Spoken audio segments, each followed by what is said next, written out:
Bueno, pues vamos a llevar a cabo, como todos los días, de lunes a viernes, este diálogo circular. A ver, empezamos. Sara. Gracias, presidente. Buenos días. Preguntarle dos cosas. Uno, sale una grabación de un exalcalde perredista pues buscando bajar recursos federales para el tema del huachicoleo y apoderarse justo de esos programas sociales. ¿Qué información tiene usted y si también el alcalde de Villagrán estaría implicado, qué es lo que ustedes saben en estas reuniones de seguridad? Por otro lado, pues ayer ya finalmente se eligió a la ministra de la Corte y muchos cuestionamientos por ser el hecho de que es esposa del ingeniero Riobó. Yo quiero preguntarle si el ingeniero tiene alguna participación en su gobierno, sabemos que lo asesora en el tema de Santa Lucía, pero si ahora tiene algún cargo o ya no está dentro de su gobierno. Gracias. Bueno, acerca de la grabación, no tengo yo elementos suficientes. Si se comete un delito y hay pruebas, que se castigue a quien sea. No hay impunidad, sea quien sea. Ya, insisto, no es lo mismo. Ya no hay protegidos, no hay influyentismo. El que comete un delito debe ser castigado. Acerca de lo de la ministra, me da mucho gusto que el Senado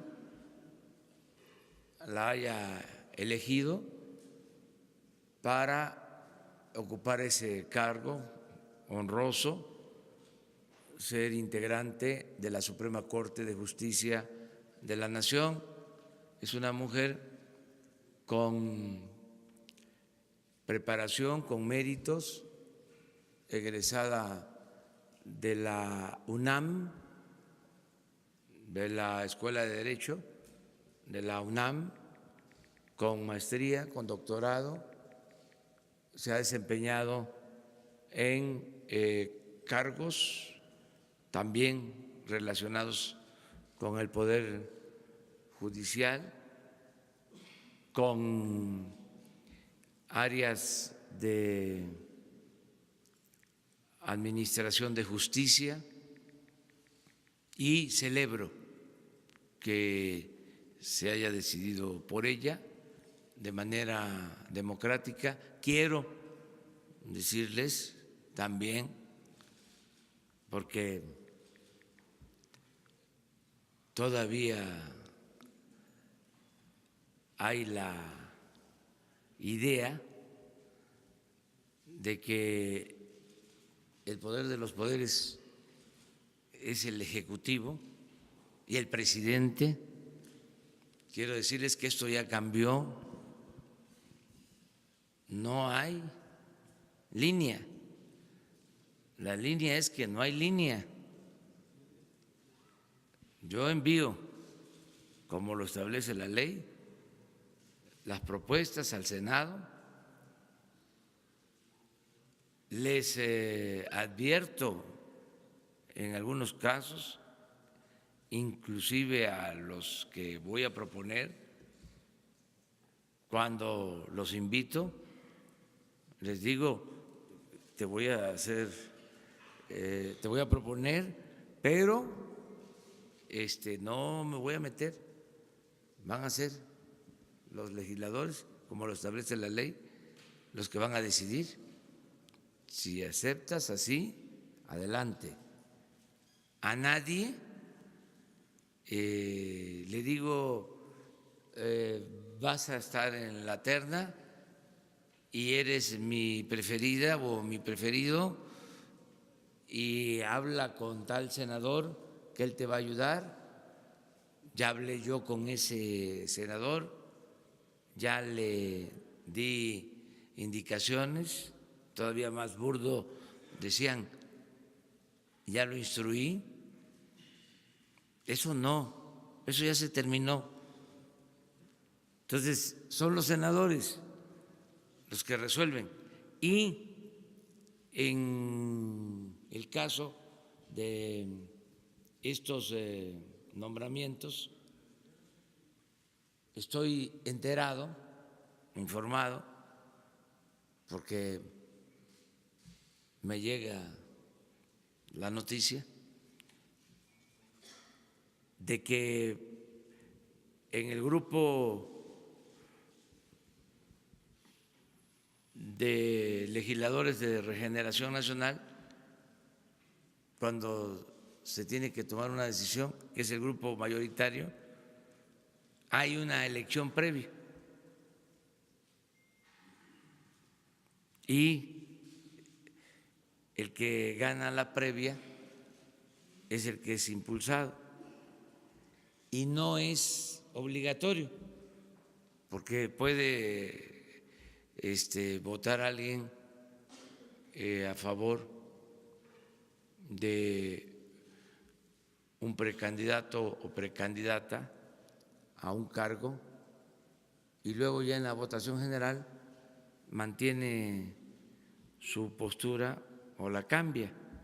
Pero digo, tienen ya procedimientos que no se veían anteriormente. Estamos en el terreno de lo inédito, la verdad. Estaremos hablando de cambios de siglos en procedimientos. ¿Cuándo se había visto esto? Díganme,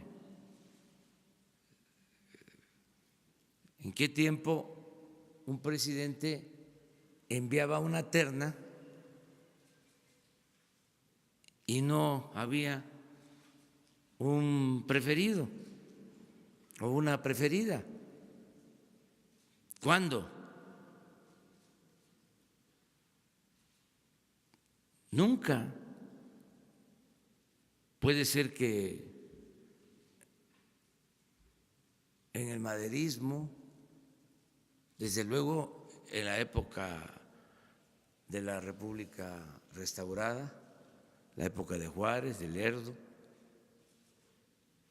pero en el sexenio pasado, si yo era opositor cuando iban a integrar el Consejo de el INE y antes de que los nombraran, pronostiqué que iban a ser 4 para un partido y 3 para otro, y le atiné. En este caso, sin demeritar la carrera de ella, que por supuesto puede tener mucha trayectoria, sin duda, lo que se cuestiona aquí es si realmente hay independencia o si no puede haber un conflicto de interés por este tema de que su esposo es asesor de usted. No tiene ningún cargo aquí, y sí me ha ayudado mucho, y él es un ingeniero también, con mucha capacidad profesional, es de los mejores estructuristas del país, independientemente si gusta o no gusta, si cae bien o no cae bien. Yo lo conozco porque fue el que hizo el proyecto para los segundos pisos, el estructurista que hizo los cálculos, qué dimensiones iban a ser las columnas, las traves, las famosas ballenas. En ese entonces, hasta un expresidente que ya no quiero mencionar, que es preferible olvidar, pronosticó que se iban a caer los segundos pisos y no se cayeron. Bueno, toco madera. Hola, presidente. Luego, a ver, primero, ¿quién está? ¿No era acá Adelante. atrás? Adelante. Hola, presidente. Soy Agustín Velasco de Uno TV. Quisiera preguntarle sobre esta ecuación, esta fórmula que mencionó el lunes en su informe de los 100 días para regular el precio del combustible de la Secretaría de Hacienda. ¿Cuál es esta fórmula? ¿Por qué se ha retrasado como lo mencionó ese día?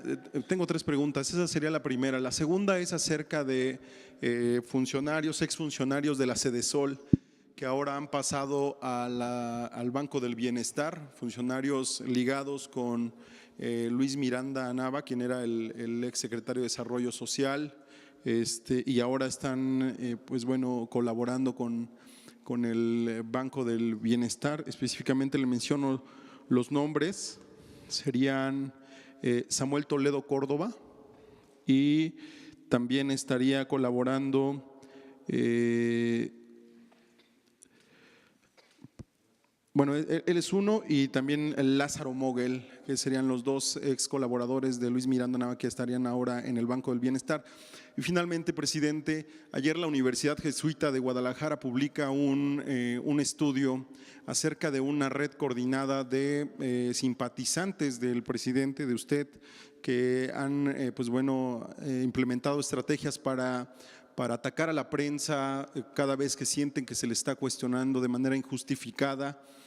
Artículo 19, esta organización que defiende la libertad de expresión, publica también una opinión acerca de que esta red se está apoyando también de algunos youtubers, de algunos blogueros que llaman a la prensa chayotera o vendida, y esto se adereza además con el discurso presidencial de llamar a la prensa fifí. ¿Qué opina de estos estudios que se publican?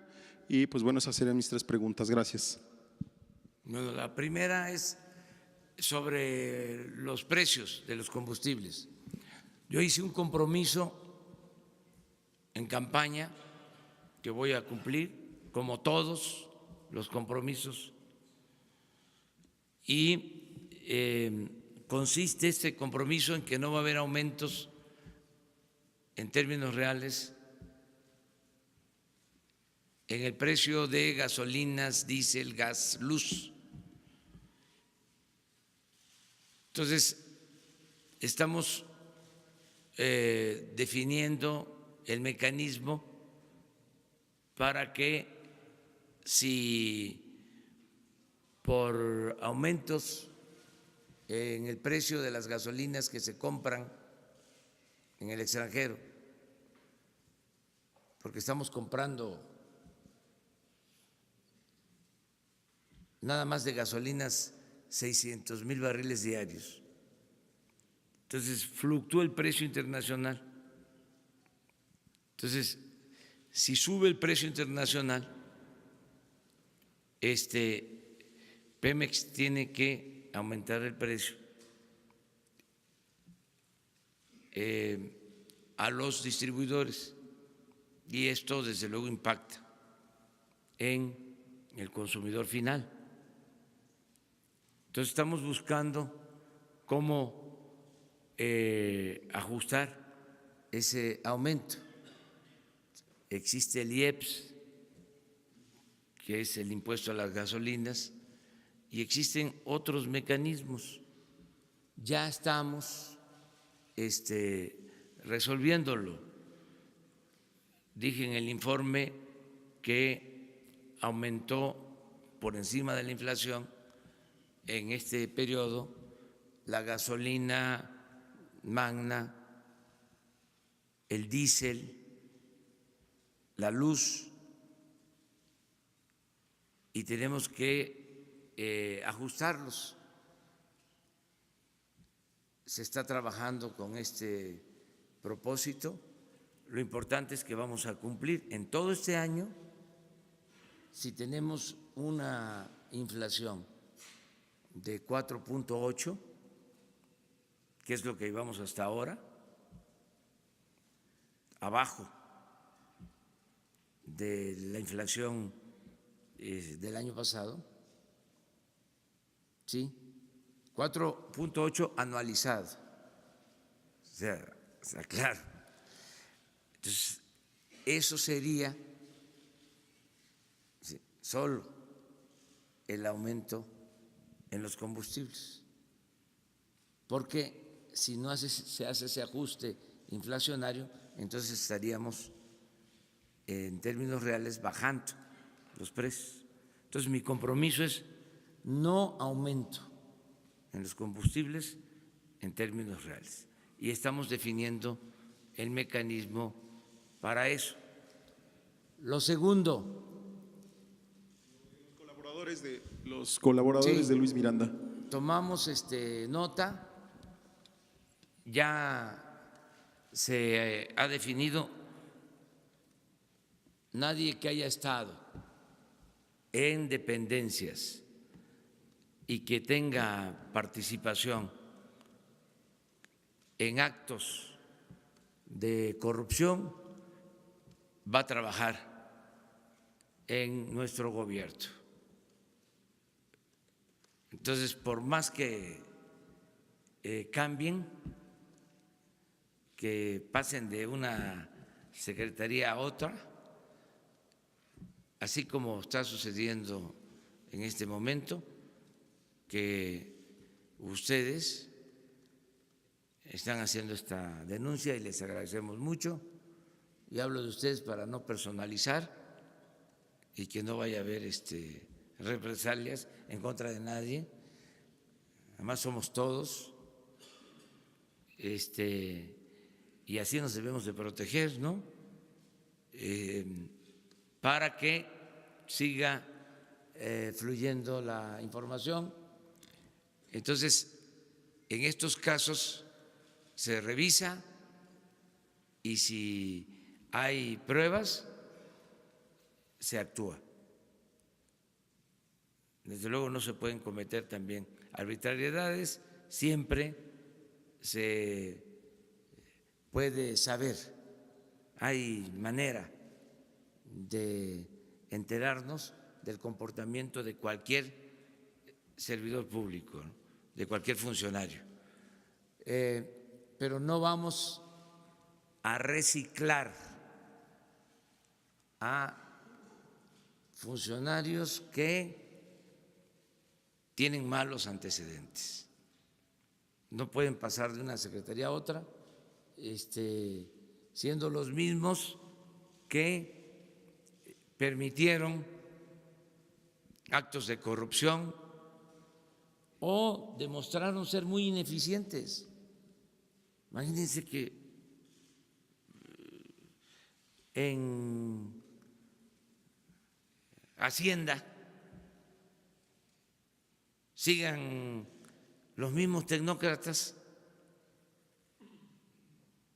que en 36 años de política neoliberal llevaron al fracaso al país.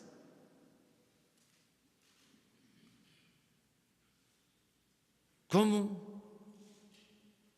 Si la gente lo que quiere es una transformación, ¿cómo una persona que promovió, impulsó, ejecutó la llamada reforma energética, que resultó un fracaso, va a seguir trabajando con nosotros? Hasta por honestidad deberían de decir, ya me voy, no estoy de acuerdo con ustedes, y además acepto de que no se produjo más petróleo como yo lo decía, no se produjeron más gasolinas, se siguió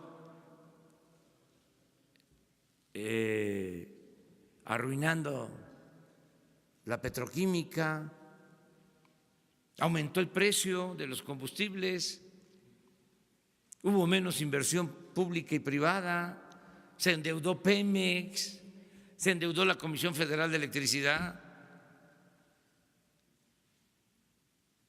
Y entonces yo, que defendía la reforma energética y que decía que era la panacea, todavía con cinismo, conchudo, hago como si nada hubiese pasado y me quedo a trabajar en un nuevo gobierno que tiene una política económica distinta. Es un asunto de honestidad. Por eso también mi cuestionamiento a la prensa fifí, para contestar tu tercera pregunta, porque son conservadores con apariencia de liberales, son especialistas en la simulación. Ahora resulta que este estudio nos cuestiona porque hablamos de la prensa conservadora, de la prensa fifí, y a ver, ¿quién hace el estudio? ¿Qué universidad es? Es la Universidad Jesuita de Guadalajara. ¿No piensa, presidente, que esto generaliza una idea en contra de la prensa en general? No, no. El que nada debe, nada teme. O sea, o ustedes se sienten de la prensa fifí. Este es otro asunto. Además, lo dije el lunes, es muy interesante el debate, muy interesante. O sea, fuera máscaras, nada de que soy independiente, soy objetivo, soy profesional, no tengo partido, no represento a nadie. No, además es mejor decir, yo tengo esta postura y nosotros ejercer nuestro derecho de réplica. Malo sería si de parte del gobierno hubiese una actitud de persecución, esto que salió a denunciar el periódico Reforma, ¿no?, que por una deuda o supuesta deuda de 20,000 pesos se le está hostigando porque no nos gusta lo que escriben en contra de nosotros, pues se pasaron, o sea,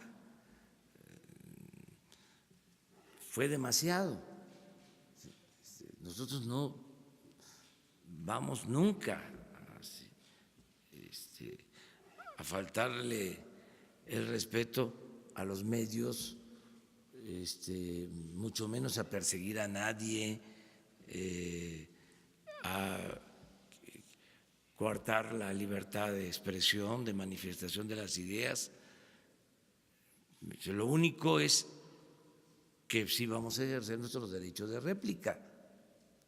Y es interesante que haya este debate, que se dé esta polémica, porque así yo creo que todo el mundo actuamos con mayor responsabilidad, todo el mundo. Y qué bueno que salió el estudio, ¿sí?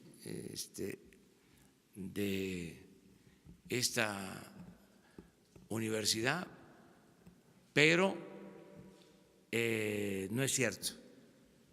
O sea, que haya un grupo promovido por nosotros para defendernos en contra de los que nos cuestionan o nos critican, además con derecho y porque es legítimo. No existe eso. Nosotros no tenemos bots.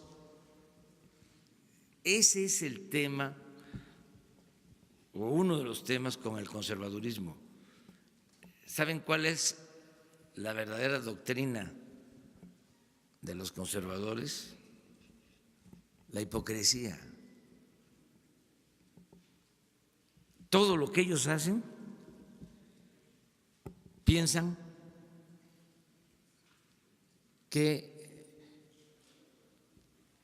lo hacen sus semejantes. Eso es característico del conservadurismo. Cuando las guerras sucias, ¿se acuerdan aquellos videos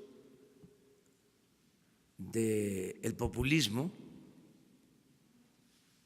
Pues ya hay información de que sí estaban financiados por el conservadurismo. Bueno, me van a obligar ya, ni modo, me cuesta mucho trabajo a mí, les voy a entregar el estudio, se los voy a entregar.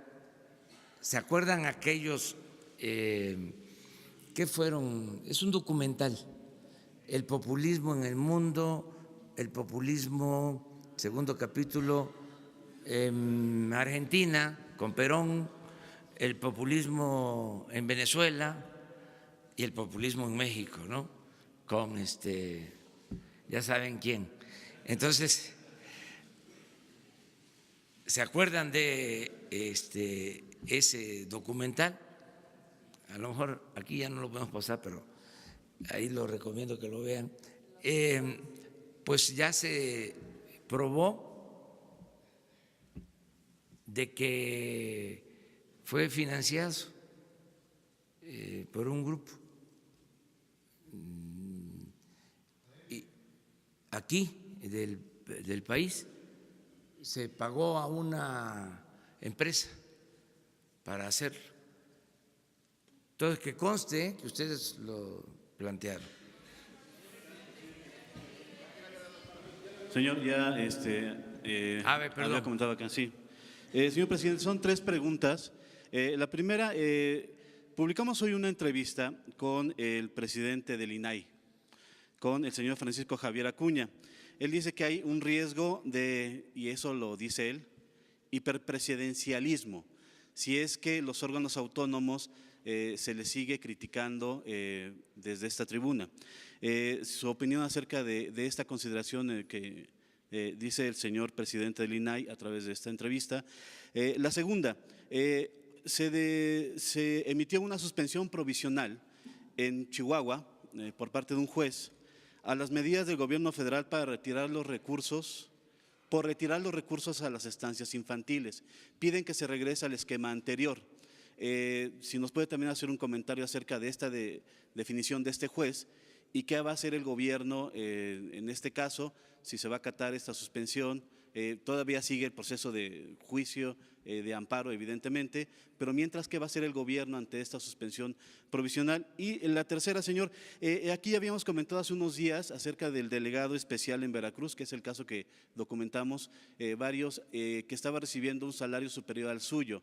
Nada más para saber si ya se corrigió esto y si ya el salario de este funcionario ya no rebasa el del presidente de la República. ¿Qué información tiene al respecto, por favor? Bueno, lo primero es… lo de la entrevista del presidente del INAI, Sí. Francisco Javier Acuña. Sí, pues somos libres, voy a ejercer mi libertad siempre digo lo que pienso, responsablemente. Ayer hablábamos del caso de los jueces, que como nadie decía nada, podían liberar a cualquier presunto delincuente de manera impune. Si estos asuntos se tratan, se ventilan, ya se contribuye a que estas cosas no sucedan. Entonces, yo voy a seguir expresándome, manifestándome, denunciando todo aquello que considere ilegal, injusto, inmoral, todo lo que implique corrupción, les guste o no les guste. Por ejemplo, fíjense qué vergüenza para muchos que desde enero de 1994 hayan reformado el Código Penal para que no fuesen delitos graves hechos de corrupción y que en 25 años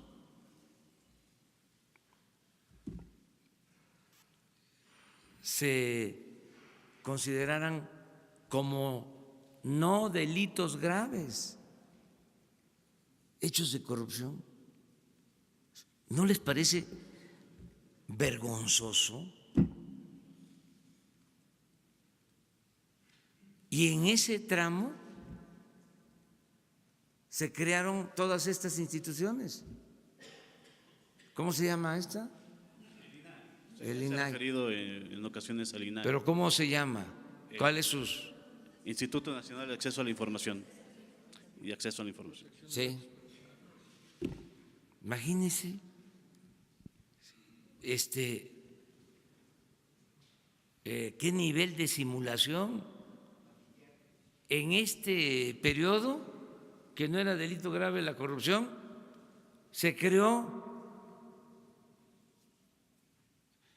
el Consejo Anticorrupción y nadie dijo nada de que no se podía crear un Consejo Anticorrupción si antes no se modificaba la Constitución para convertir en delito grave hechos de corrupción, porque si no, ¿qué iban a hacer? No tenían dientes. No No tenían había forma de materia. perseguirlo.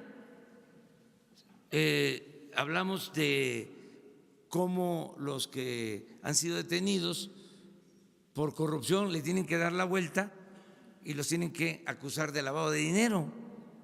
Entonces es una vergüenza. Entonces, que el señor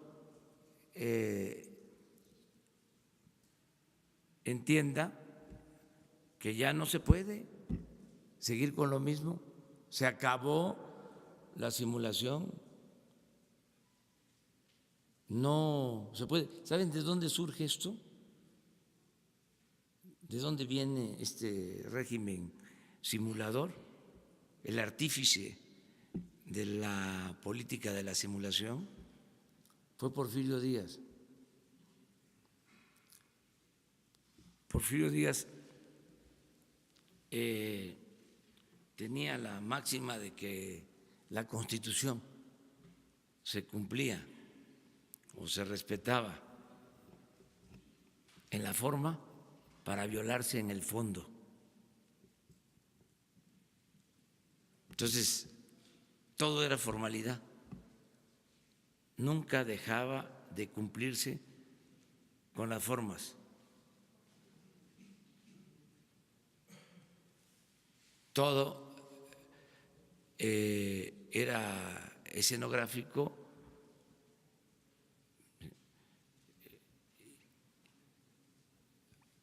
desde luego que habían elecciones, sí, pero se sabía por anticipado quiénes iban a ganar y se hacían las elecciones. Esa es la diferencia con Madero. Madero se enteraba por la prensa de quién había resultado triunfador, mientras Porfirio mandaba las listas con las famosas palomas mensajeras a los estados, y los gobernadores hacían lo mismo en sus territorios. Entonces, desde entonces, y la revolución no pudo con ese régimen, o sea, echó tantas raíces la antidemocracia, ese procedimiento, que no pudo la revolución destruirlo. Se avanzó en el terreno social, en lo económico, pero en lo político no. Esto de que dejó de estar don Porfirio, pero apareció doña Porfiria, es clarísimo. Y hasta ahora, hasta estos tiempos, imagínense modificar el Código Penal, son como 10 tipos de delitos relacionados con la corrupción que dejaron de ser graves. Les voy a entregar mañana el estudio que hicimos, porque por sensibilidad siempre me parecía extraño, y en una de esas le pedí a un abogado amigo: oye, investígame cómo estaba antes y cuándo fue que se cambiaron las leyes. Y cuando me da el informe y veo en el 94, pues como lo dije ya, sin comentario, ajustaron el marco legal para poder robar impunemente, sin castigo. Entonces, eso ya cambió las cosas. ¿Y lo tercero? Bueno, venía lo de la suspensión a la medida de retirar los recursos. Se va a cumplir con lo que están ordenando los jueces, pero al mismo tiempo, cumpliendo con la ley, vamos a ejercer nuestro derecho a no permitir la falsificación de la realidad, a que no haya corrupción. Estamos levantando un censo, ya les he informado varias veces sobre esto, y les vamos a dar a conocer los resultados. Les adelanto algo: están mal los listados, no existen los niños, en algunos casos hay muchas irregularidades y actos de corrupción. Y la tercera, el salario del delegado de programas sociales en Veracruz. Habíamos comentado aquí hace días que estaba recibiendo un salario superior al de usted. ¿Este caso se revisó? ¿Cuál es? Eran 110,000 pesos que estaba recibiendo. No, nadie puede. Entonces se estaría… Pero el coordinador nuevo… Sí, el superdelegado que le llaman ahora en Veracruz. No, que estaba recibiendo más. Superdelegado. Sí, el delegado especial de su gobierno. Miren, como a veces en Palacio las cosas caminan despacio, hay algunos que todavía ni están cobrando, o sea, porque están haciendo su trámite. De todas maneras lo voy a investigar. Buenos días, señor presidente. Tú y lo, Buenos días, señor presidente. Alberto Rodríguez, de SDP Noticias. Sobre esto que pasó de la refinería de Dos Bocas, el subsecretario Arturo Herrera pues tuvo que haber sacado esta información de que no se iban a ejercer este año los recursos de algún lado. No sé si usted sepa si en la Secretaría de Hacienda contaban con esta versión, que era distinta a la que tiene la Presidencia de la República. Y en este sentido también existe el rumor de que la Presidencia de la República ya había decidido no construir la refinería de Dos Bocas, pero que iba a esperar un tiempo para darlo a conocer. Le pregunto su opinión al respecto. Y la segunda, sobre el crecimiento económico, usted promete un 4%, es promedio, ¿verdad? En el sexenio. sí. Si se creciera a los números a los mejor escenario que pone el Banco de México en 2019 y en 2020, para los restantes 4 años tendríamos que crecer a un ritmo de 4.8%. Quiero saber si todavía está la apuesta en eso y qué papel puede jugar la iniciativa privada, cómo se le puede convencer de que siga invirtiendo en México. Gracias. Sí, bueno, mire, primero hubo un malentendido en las declaraciones del subsecretario de Hacienda. No existe ninguna contradicción o menos confrontación. Somos un equipo. Los que están en Hacienda son profesionales, gente de primera. Les tengo toda la confianza y desde luego todo mi apoyo, todo mi respaldo y respeto, porque muchas veces me hacen planteamientos donde yo tengo o puedo tener alguna duda, y como sé que se trata de muy buenos profesionales de la economía, muy buenos, les hago caso. O sea, es a los que más caso les hago. Que si se trata de la política social, pues ahí yo tengo un poco más de experiencia. Llevo más de 40 años trabajando en comunidades con la gente, iniciando programas de bienestar. Ahí tengo bastante, bueno, suficiente de experiencia. En la parte económica, que es complicada, siempre les hago caso. Soy muy cuidadoso de todo lo que tiene que ver con la parte económica financiera. Fue un malentendido. Nosotros tenemos presupuesto desde hace muchísimo tiempo. Hemos venido sosteniendo que debemos de darle valor agregado a la materia prima, que no podemos estar vendiendo petróleo crudo y comprando gasolinas, que es como vender naranja y comprar jugo de naranja. Entonces, esto nunca le ha parecido a los neoliberales. O sea, es una diferencia que tenemos, ¿sí?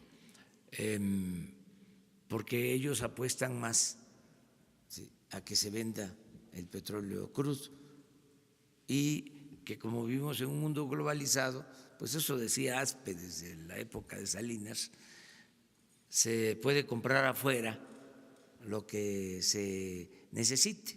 Nosotros no coincidimos con eso. Nosotros pensamos que debemos de producir en México lo que consumimos, y eso es lo que hacen en otros países, darle valor agregado a su materia prima, fortalecer su mercado interno.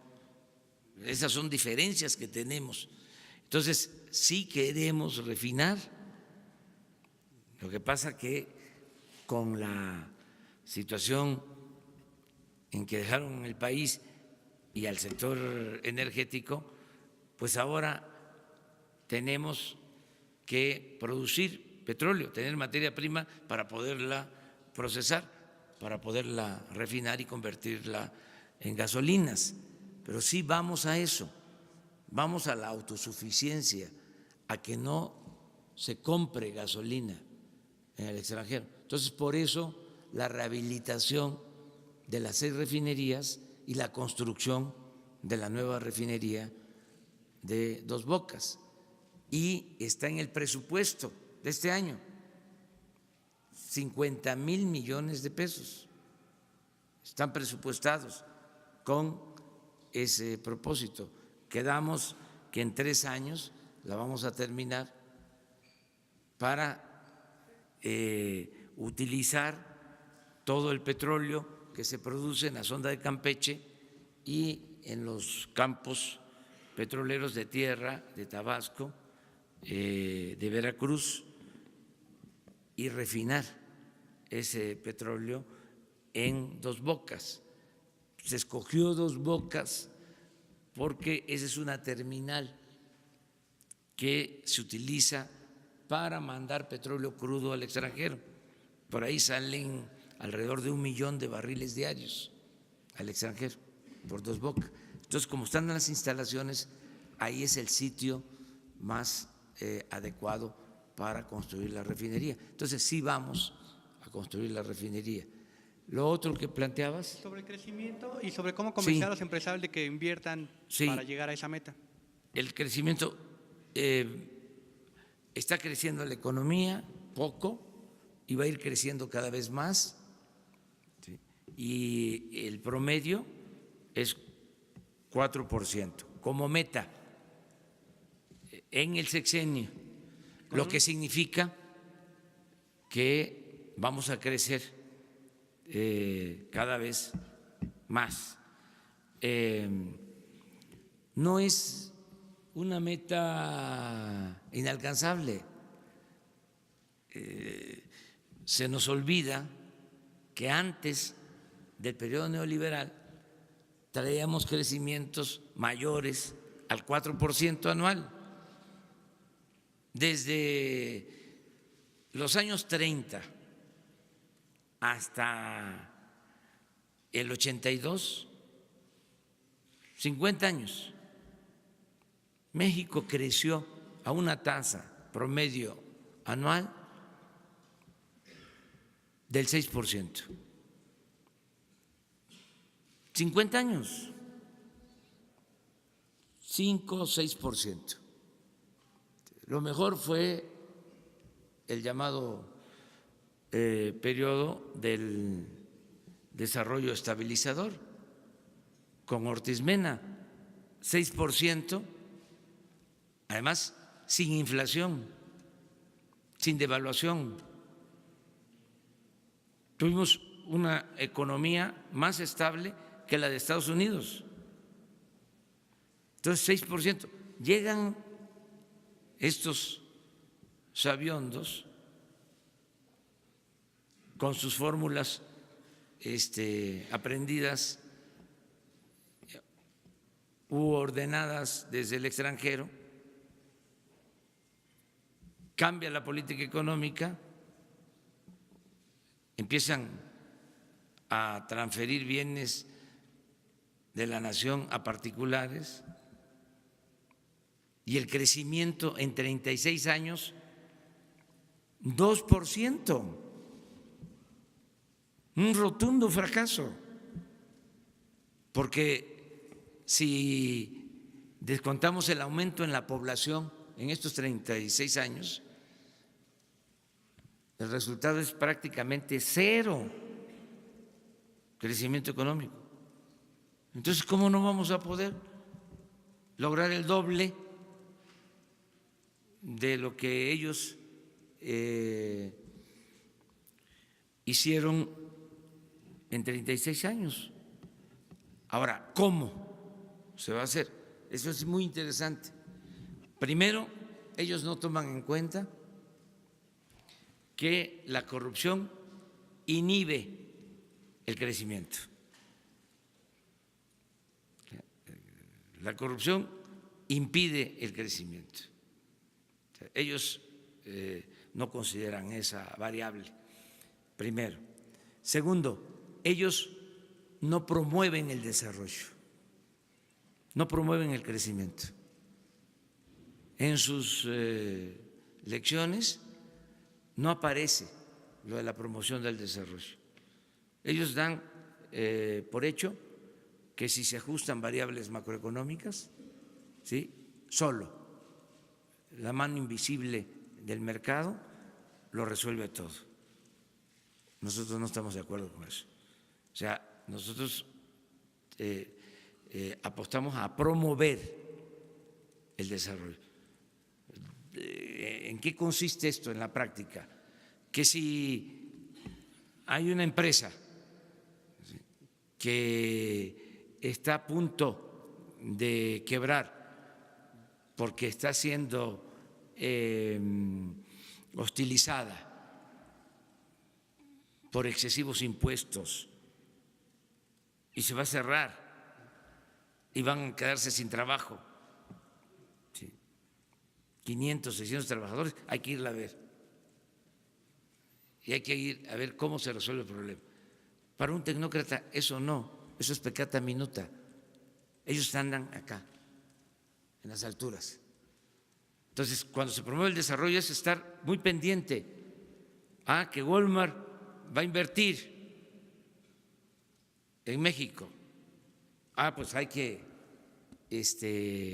hablar con los dueños, gerentes de Walmart para decirles qué bien, necesitamos la inversión. Que hay en Matamoros huelgas y se está creando un ambiente desfavorable para la inversión y pueden cerrarse las plantas y se puede ir esa inversión. Hay que estar ahí y hablar con los trabajadores, decirles, a ver, no podemos de la noche a la mañana recuperar todo lo que perdió el salario en el periodo neoliberal. Siempre va a ser mejor el salario, va a ser siempre ascendente, pero lo tenemos que hacer de manera gradual, porque si no, se arruinan las empresas, se cierran y se afecta la economía. Entonces tenemos que cuidar la fuente de trabajo, pero todo eso lo tenemos que hacer con convencimiento, ¿sí?, hablando. Ahí ahora, por ejemplo, en el caso de Matamoros, ya los trabajadores mismos están ayudando, pero hubo oportunismo de algunos dirigentes que durante 36 años de política neoliberal nunca dijeron nada de que los salarios no aumentaban y de que los aumentos de salario incluso se daban por abajo de la inflación.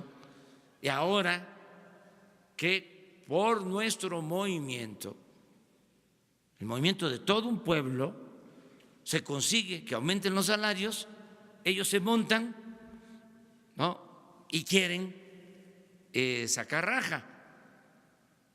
Y ahora resulta que son muy radicales, sin nada más que con el trabajo y la decisión de muchos mexicanos. Entonces, todas estas cosas tienen que ver con cómo promover el desarrollo, cómo lograr que haya crecimiento. Y lo otro, la mezcla de recursos. No es suficiente la inversión pública, se requiere la inversión privada, nacional y extranjera. Y yo estoy seguro que sí vamos a lograr el propósito de que haya crecimiento. Y ayer se lo decía yo al presidente electo de El Salvador, que nos visitó, se me quedó viendo así sorprendido, pero le comenté, le digo, mira, no es para presumir,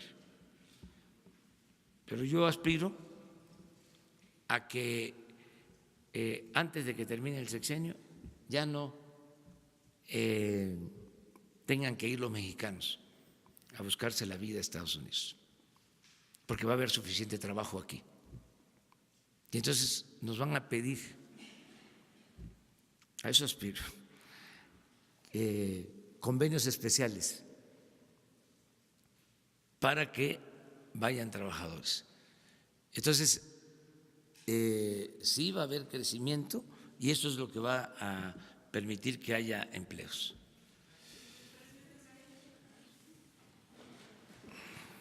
Buenos días, señor presidente. Mariana León, del Financiero. Un par de preguntas. Con este capital que se necesita para invertir en petróleos mexicanos, ¿consideraría las emisiones en la Bolsa Mexicana de Valores para motivar a que los mexicanos puedan comprar acciones? Es algo que ya se ha hablado, es una posibilidad. Y en este intento para hacer reflotar a la paraestatal, ¿hay alguna consideración respecto al sindicato? Y también ayer nos dieron a conocer la lista de los proveedores de medicamentos que usted ya había mencionado, este caso de corrupción que usted ha dicho en estas conferencias.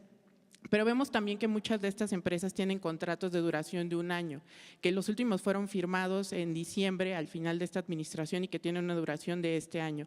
¿Esto se puede revisar, estos contratos con su gobierno? ¿Usted ya ha visto la forma de salir de ellos?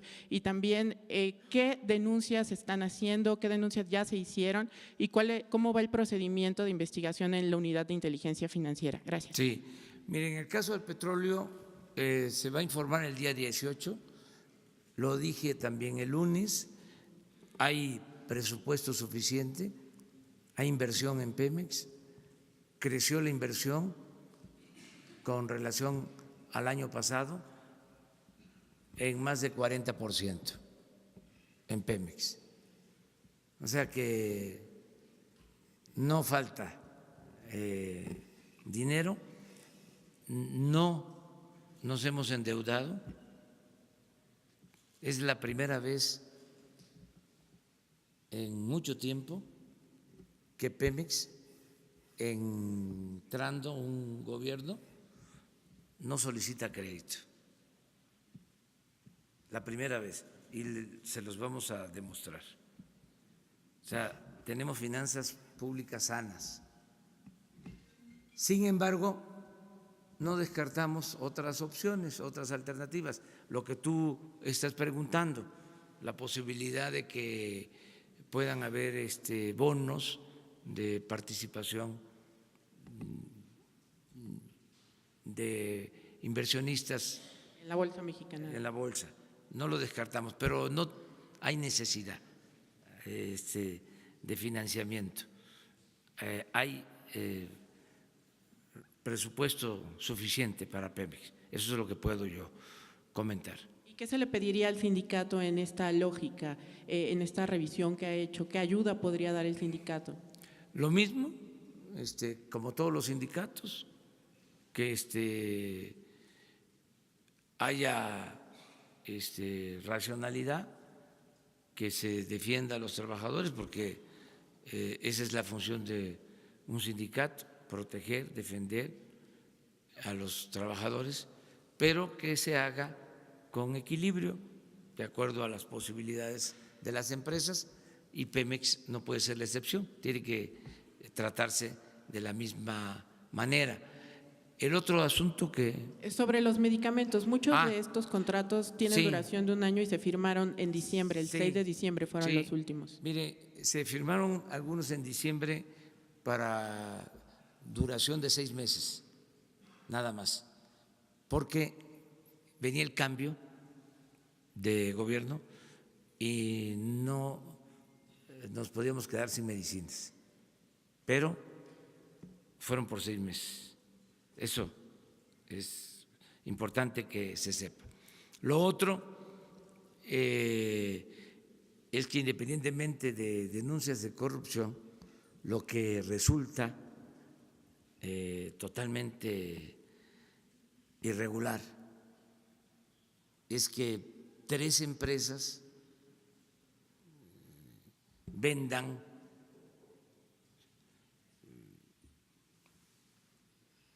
alrededor de 40,000 millones de pesos. Tres proveedores, 40,000. Entonces es mucho. Entonces hay un proveedor de la información que les entregamos que está vendiendo más de $1,000 millones al año. Entonces, ¿cómo le hace? O sea, ¿por qué tanta concentración? Y así está en otros casos. Yo les hablaba de que de todos los proveedores registrados, todos los contratos se quedan en el 1.5% de los proveedores. Entonces es muchísima la concentración, es monopólico. Eso no puede seguir sucediendo, ni en medicinas, ni en compra de alimentos y en otras adquisiciones, en telecomunicaciones. Todo eso se tiene que democratizar y se tiene que hacer con más competencia, se tiene que hacer buscando que no haya proveedores privilegiados, preferentes. Ese es el proceso, por eso la información que estamos dando. Sí. Qué bien que ya entregaron esa información. ¿Y qué otra cosa comentabas? Solo quería saber si hay denuncias específicas contra estas empresas, más allá de la concentración de… No, que yo sepa, no. Hay, debe de haber, pero de estas grandes, no, nada, o sea, nada, ni se sabía. Pero que su gobierno ya haya hecho o vaya a hacer específicamente. No.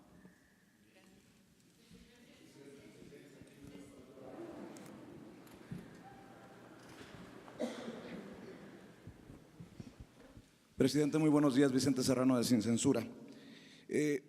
Pinta para que la consulta ciudadana, entre las cosas que se va a poner a consulta, lo del enjuiciar o no a los presidentes, tenga una alta participación. ¿Cómo van en medio de la promulgación de la Guardia Nacional?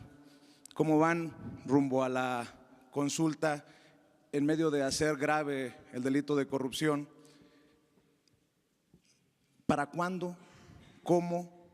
Y se van a dar en tiempos la consulta. Y una cosa importante, porque lo he percibido en redes de los mexicanos en el exterior, quisieran participar en estas consultas. Creo que ya le había hecho esta pregunta en algún momento. ¿Usted está a favor de que los mexicanos participen en estas consultas a futuro?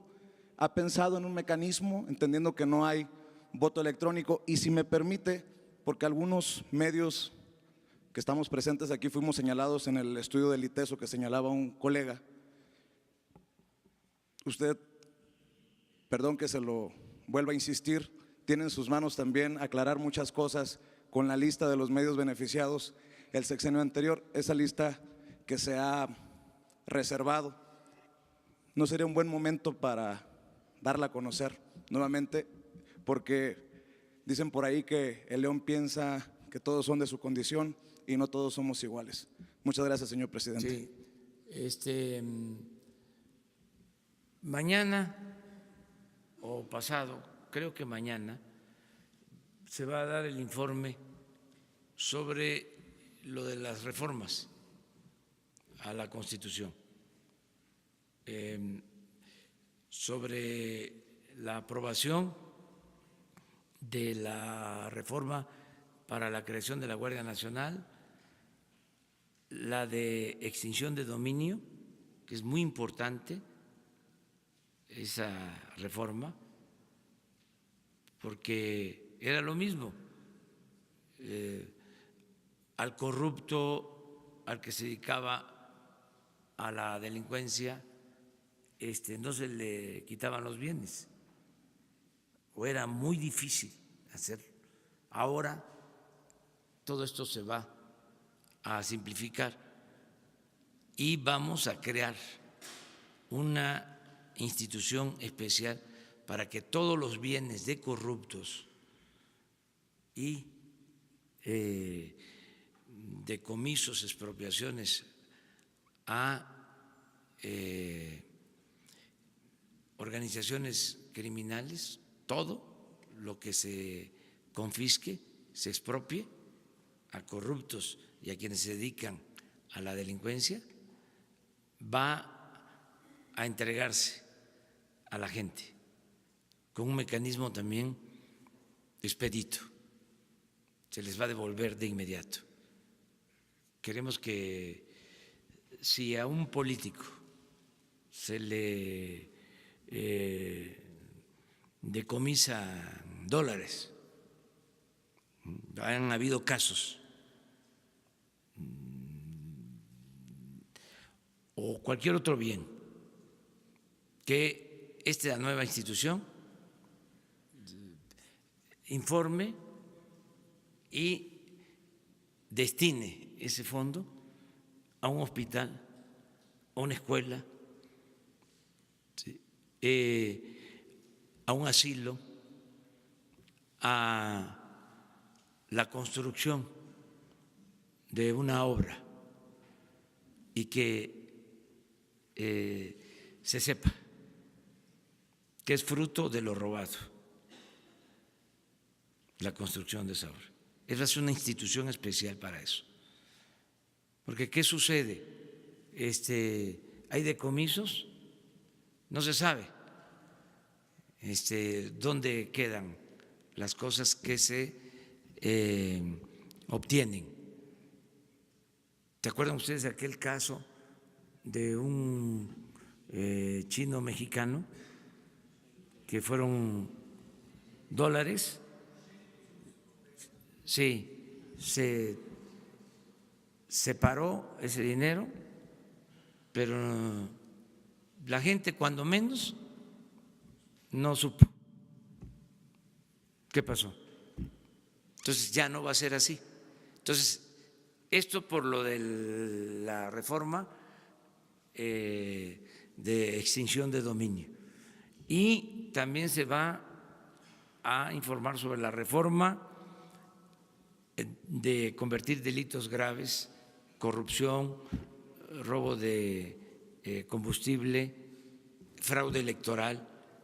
Entonces, creo que mañana ya vamos a tener todo el análisis para presentar. ¿Va a haber ustedes. consulta el 21? No, porque no tenemos todavía la reforma al 35. ¿Alguna fecha Constitucional. prevista? Cuando tengamos la reforma al 35 constitucional, le di o tuvimos un intercambio de opiniones, una entrevista muy buena con el grupo ASIR. Ya ven que todos son atendidos, ¿no? Todos. Entonces, ellos solicitaron una entrevista y me la hicieron ayer, creo que se da a conocer hoy, y me preguntaron esto, de lo de la consulta, y ahí contesto sobre esa pregunta. Y aprovecho pues para decirles que la escuchen. Sobre los mexicanos en el extranjero, presidente, para participar no. en las consultas. Para nosotros son mexicanos, son nuestros paisanos, los que viven en Estados Unidos. No solo los 12 que nacieron en México, sino los otros 12 millones que son de hijos mexicanos, de padres mexicanos. 24 millones son mexicanos, tienen todos sus derechos. Claro que deben de participar y van a participar. Vamos a buscar la forma nada más que se pueda hacer esto. Una más.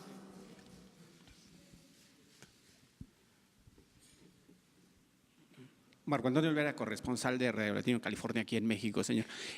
Mañana en la Cámara de Diputados el Partido Morena va a presentar una iniciativa para que los bancos tengan mayores ingresos con respecto a lo de las afores. Las afores de los trabajadores mexicanos han sido gravemente vapuleadas por los bancos. El martes o el lunes, no recuerdo, usted decía que bueno, se rió de cuál es la situación de los bancos, porque los bancos en México obtienen las mayores ganancias del mundo. Una, dos, cobran los más altos intereses en tarjetas bancarias y préstamos que ofrecen a los mexicanos que necesitan o que no tienen acceso al crédito. Quisiera que me diera esa opinión y ahorita le hago otra pregunta, por favor. Bueno, sobre eso hay que consultar precisamente a los servidores de Hacienda del gobierno. Yo les voy a pedir a ellos que den su punto de vista para ser cuidadosos, no omitir opiniones que generen incertidumbre. Vamos muy bien, hay mucha confianza en México, entonces una declaración mal hecha puede ocasionar intranquilidad. Entonces yo prefiero que los encargados de la política hacendaria hablen sobre este tema, porque vamos muy bien. Son 100 días en que el peso se ha fortalecido con relación al dólar. 100 días sin incremento en la inflación, 100 días de estabilidad en la bolsa, 100 días creando empleos, todavía no como quisiéramos, 100 días con crecimiento económico, 100 días mejorando el mercado interno, mejorando el consumo. Entonces, vámonos despacio porque llevamos prisa. Y la segunda pregunta, presidente, la Organización Mundial de la Salud dice que puede haber una pandemia en cuanto a la gripe. No sé si su gobierno está tomando esas medidas para solventar ese problema, si en caso, obviamente, la población mexicana se llegue a afectar. Estamos preparados, está muy bien integrado el equipo de salud. Tenemos el problema de la falta de coordinación, porque se fraccionó mucho el servicio de salud. Los gobiernos estatales atienden una parte, el gobierno federal otra. Dentro del gobierno federal tiene funciones la Secretaría de Salud, por el otro lado el ISSSTE, por el otro lado el Seguro.